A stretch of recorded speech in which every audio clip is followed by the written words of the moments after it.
Imagine if you had $60,000 burning a hole in your pocket and you were looking for a luxurious crossover. I've got two cars that don't necessarily compete, but make for a fun, patent-pending TFL car mashup. Would you go for on-road performance or off-road capability? Would you go for German engineering or Japanese luxury? That is coming up next on the Fast Lane Car.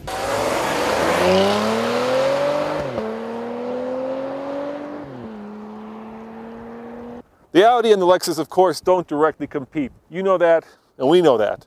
The Audi is a crossover, it seats 5, and it's supercharged.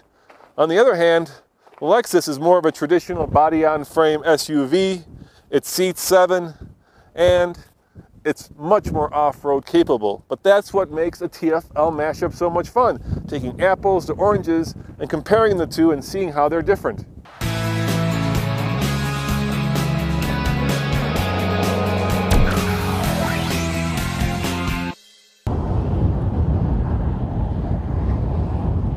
Style-wise, the Audi is starting to look a little bit old and dated. What was once fresh and new is becoming a little bit of a cliche. For instance, these silver S-line mirrors. However, I do like the general look, even though it feels a little bit like a gray jelly bean. There is one part that's in the back that is especially cool. Let me show you that next.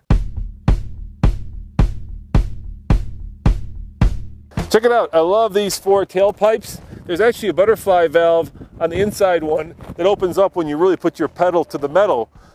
And I also like the fact that, unlike most cars in this class, these taillights are built into the tailgate, so that when you open up the tailgate, the taillights go up with it instead of being over here.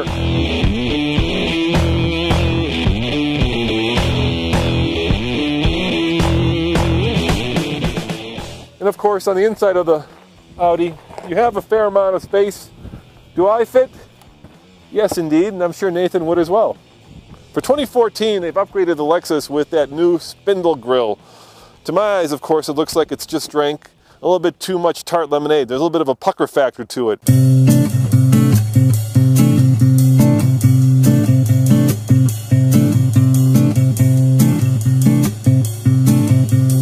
This Lexus is built on the same frame as the Toyota 4Runner and is on the European Prado, which makes it extremely off-road worthy. But we've driven this off-road, so today it's all about on-road prowess.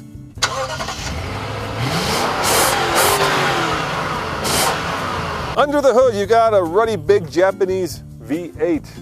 A traditional 4.6 liters, 301 horsepower, 329 pound-foot of torque, powering all 4 wheels through full-time 4-wheel drive. That's what Lexus says. It also has air suspension. That's a lot of goodies for $60,000. Under the Audi's hood, you get 2 less cylinders, but 1 more supercharger.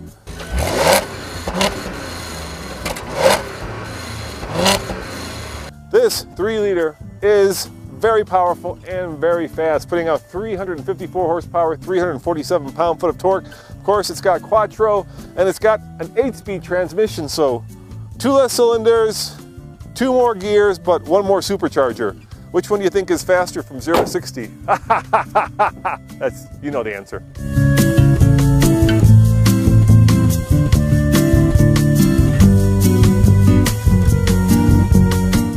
Inside, the Audi is all schwarz, or black for all of you who speak English. More importantly, it's all business in here. Everything that you feel and touch is, of course, expensive, including this really nice fat steering wheel with the flat bottom.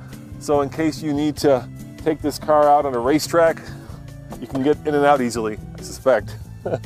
More importantly, the Audi inside is starting to get a little bit dated. The screen is a little too small, at least compared to the Lexus, and some of these controls just don't feel up to the same level of perfection that you'll find in the Lexus.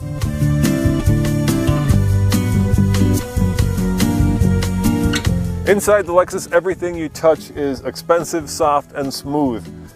Of course, the passionate pursuit of perfection is best expressed by a classic Lexus interior, but I have to say, I'm getting a little tired of this wooden steering wheel. It feels a little bit 1990-ish. Lexus, come on, you guys can do better. Think of something new that you can make your own signature. Maybe a titanium steering wheel. The wood, that is so 1990s.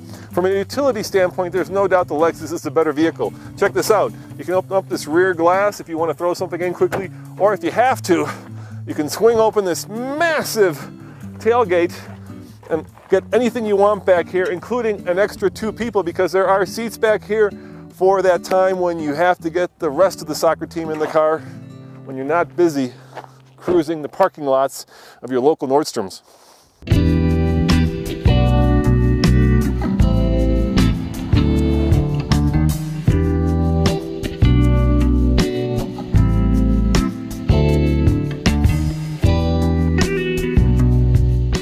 Now keep in mind that this Lexus is 5,200 pounds, and you can feel every one of those pounds. I mean, it's a great vehicle, and I can see myself driving around the world in, because we have taken this off-road, and we've done so on a pretty rough off-road course in the snow, and it was wonderful. It was completely unstoppable.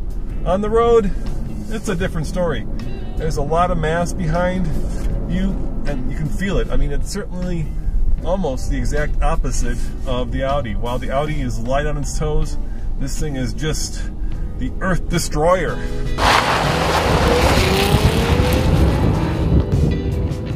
When you put your foot in it, that's when this car shines. It feels a lot smaller. Of course, it is a lot smaller. It feels a lot nimbler. That's because it is a lot nimbler. And while it may not have air suspension, it has a much more well sorted in some ways. Certainly fun to drive ride. I mean, going around these corners, I feel like I could be going easily triple digits and still feel comfortable. And that's really where the Audi excels. It's not going to win the utility battle. It certainly doesn't win the luxury battle, but it does win the fun to drive battle.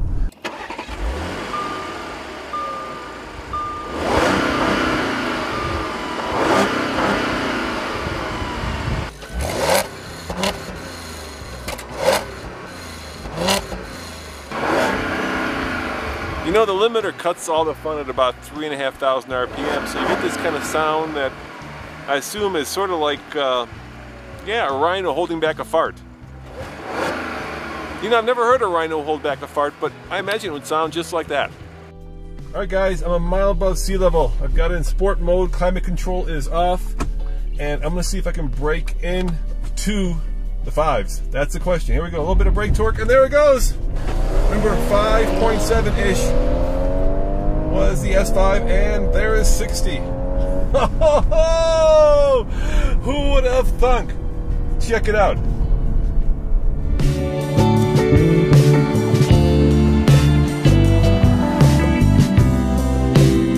All right, 0 to 60 at a mile above sea level.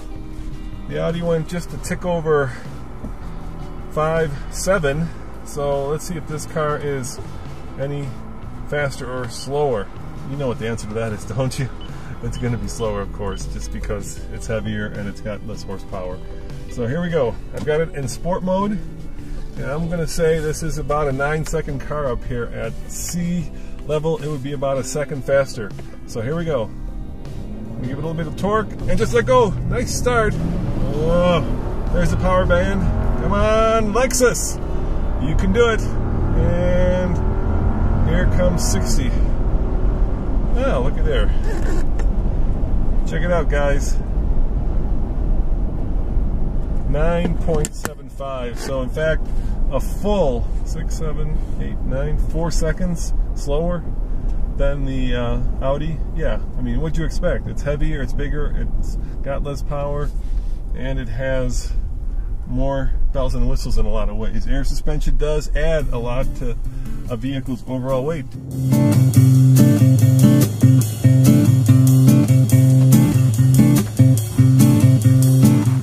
It's fun to drive, and a European sporty car demeanor trump Japanese stylish perfection.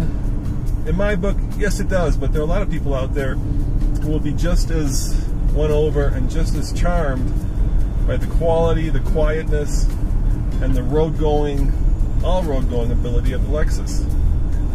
They're very different. Odd couple is indeed a good way to look at these two vehicles. The Audi and the Lexus, of course, don't directly compete. You know that, and we know that. The Audi is a crossover, it seats 5, and it's supercharged. On the other hand, the Lexus is more of a traditional body-on-frame SUV. It seats 7, and it's much more off-road capable. But that's what makes a TFL mashup so much fun, taking apples to oranges and comparing the two and seeing how they're different.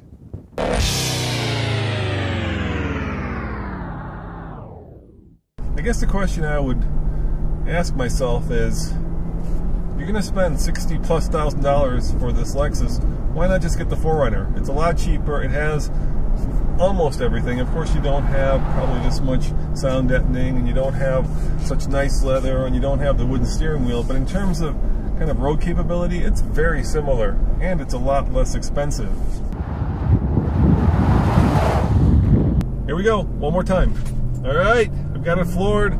It's in sport mode. There's the power band. You can really feel the weight. There we have it, 60. And that was actually slower. So 10.24. So we're gonna go with the 9.75 because that's better. And let's face it, this car is not about flying around corners. Whoa. We're negotiating canyons. It's really about the luxury and the comfort of having a 7-passenger vehicle that can take you skiing in the winter and keep your family safe and sound.